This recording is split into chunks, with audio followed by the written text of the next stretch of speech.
Hello दोस्तों, कैसे हैं आप लोग। आशा करती हूँ स्वस्थ होंगे, जहाँ कहीं भी होंगे हमको देख पा सुन पा रहे होंगे। तो चलिए आज हम आपको बोन मैरो के बारे में बताएंगे। बोन मैरो को हिंदी में अस्थि मज्जा कहा जाता है।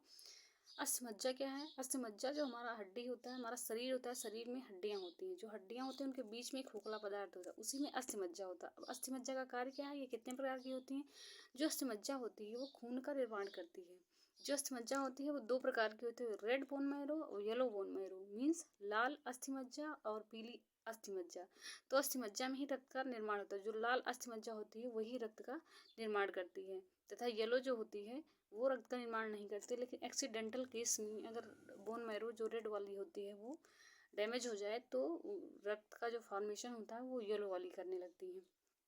आइए जानते हैं कि ब्लड बैंक शरीर में किसे कहा जाता है। तो उसे जो एक पार्ट है उसे तिल्ली कहते हैं, प्लीहा और तिल्ली, स्प्लीन भी कहा जाता है। उसी को आरबीसी का कब्रिस्तान तथा ब्लड बैंक भी कहा जाता है। रक्त का कार्य क्या है? रक्त का कार्य है यह हमारे शरीर के संतुलन को बनाए रखता है, और जितने भी खाद्य पदार्थ हैं, जितने पोषक तत्व हैं उनको एक स्थान से दूसरे स्थान पर ले जाता है, तथा यह ऑक्सीजन को शरीर की एक भाग से दूसरे भाग में पहुंचाता है। आशा करती हूँ कि आपको वीडियो समझ में आया होगा। अगर समझ में आया है तो लाइक करिए, सब्सक्राइब करिए। धन्यवाद।